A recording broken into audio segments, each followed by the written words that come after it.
Ouais, nous sommes devant une œuvre de Vincent van der Wijn, un peintre néerlandais né en 1628. Cette œuvre date probablement des années 1650-1660 et c'est une vanité, c'est une nature morte qui a une dimension allégorique. Il s'agit de dénoncer l'attachement aux biens matériels et aux créations humaines. Donc il y a aussi une dimension religieuse, finalement, de réflexion religieuse dans ce type de peinture. D'ailleurs, le terme de vanité vient d'un texte biblique, le texte de l'Ecclésiaste. Vanité des vanités, tout n'est que vanité et poursuite du vent. Voilà ce que dit le texte religieux. Et lorsqu'on observe cette accumulation d'objets, eh bien, on en discerne tout de suite certains qui évoquent la vanité des biens terrestres et l'écoulement du temps. Pour l'écoulement du temps, bien évidemment, la montre, caractéristique de l'époque, elle n'a qu'une aiguille, l'aiguille des minutes n'était pas encore systématique, c'est un objet de luxe d'ailleurs, encore à l'époque. Et puis le sablier, dont le sable est déjà aux 2/3 écoulé. Voilà, le temps passe, le monde terrestre est éphémère, seul le salut de l'âme doit être pris en compte. Et d'ailleurs, il y a un petit texte très court, un petit billet ici, presque plongé dans l'ombre, à peine perceptible au premier regard, sur lequel on trouve quelques mots de néerlandais. Et ces mots, en fait, sont une manière de memento mori, souviens-toi que tu es mortel. Donc clairement, ce petit billet donne un éclairage définitif à l'ensemble de la composition. L'attachement aux biens terrestres, l'attachement aux créations humaines, la vanité de tout cela, eh bien, c'est traduit aussi par la présence d'instruments de musique et d'éléments liés à la littérature, bien sûr, le plumier, le galmar, une manière de plumier, on voit très bien les plumes d'oie qui sortent de cet objet. On y voit des instruments de musique, un luth, 2 flûtes, un violon baroque et un hautbois que l'on voit à côté du livre. Et bien sûr une partition qui reste à déchiffrer d'ailleurs. Même chose pour le livre, dont le contenu n'est pas lisible et pas encore identifié, mais on voit que cet ensemble, musique, littérature, renvoie à cette idée d'attachement aux biens terrestres, création humaine un petit peu vaine. Même chose pour l'argent, évidemment. On voit ici quelques pièces associées à une bourse à poches multiples que l'on devine juste derrière le hautbois. Cette bourse est en elle-même significative, voilà, s'attacher aux biens matériels, on devrait renoncer en fait à cet attachement.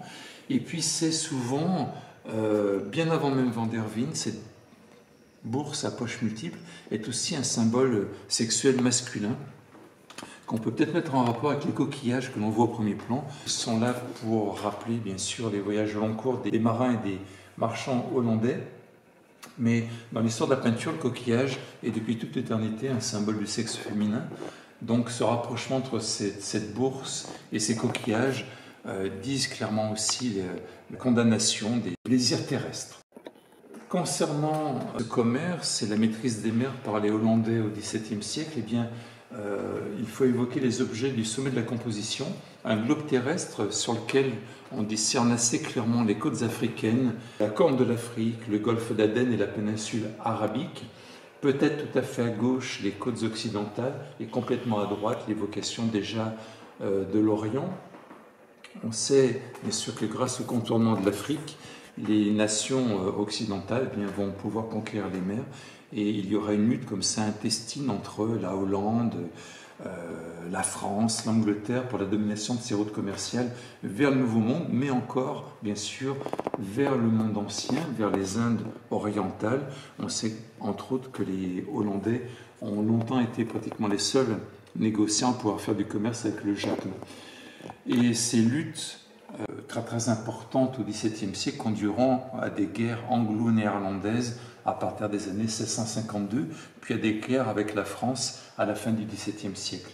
Mais pour l'époque qui concerne cette œuvre, la nation hollandaise, les Provinces-Unies du Nord, dominent clairement une bonne partie des routes commerciales vers l'Orient, grâce au contournement de l'Afrique. Et d'ailleurs, ce sont les Hollandais qui formeront un comptoir qui deviendra par la suite la ville du Cap.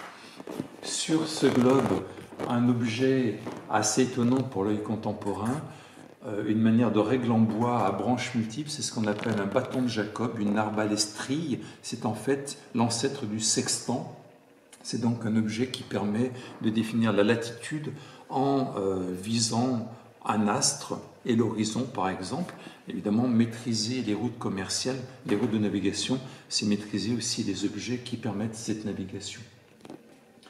Et associé à cette arbalèstrille et à ce globe, le drapeau néerlandais qui s'impose à partir des années 1652, ce qui peut laisser entendre que le tableau est postérieur à cette date, bien entendu. Et pour terminer, deux objets importants, le portrait qui est ici et la tulipe qui est là. La tulipe, bien sûr, est la fleur est par excellence dans les vanités un symbole fort. Le végétal est éphémère, on voit déjà que cette fleur coupée est en passe de se faner. Mais dans le cadre de la Hollande du XVIIe siècle, la tulipe était devenue un symbole évidemment très très fort, puisque en 1637, il y a une bulle spéculative qui éclate. Les bulles de tulipes avaient atteint des sommes absolument considérables, et spécialement ces tulipes Semper Augustus, c'est-à-dire des tulipes que l'on dit flammées, dont les bulbes valaient une véritable fortune. Donc cette tulipe, en tant que fleur, est un symbole évidemment de la dimension éphémère de la vie, mais elle est aussi une espèce de bijou de la folie des hommes. Il y a des dépenses folles qui ont été réalisées dans ce cadre-là. Quant au portrait, ça n'est pas un autoportrait du peintre, même si le papier en trompe-l'œil porte sa signature. C'est en fait un portrait de Charles Ier d'Angleterre. Plusieurs tableaux de Van der Veen contiennent ce portrait du roi d'Angleterre qui a été décapité en 1649. Il s'était opposé au Parlement. Il y avait derrière cette décapitation aussi des questions religieuses. Il a épousé par exemple une princesse catholique. Et naturellement, portraiturer le roi d'Angleterre dans cette peinture, c'est rappeler bien sûr que les Provinces-Unies étaient une république et qu'un des ennemis mortels de l'époque pour les Hollandais, c'est bien sûr l'Angleterre, d'un point de vue politique mais d'un point de vue commercial également.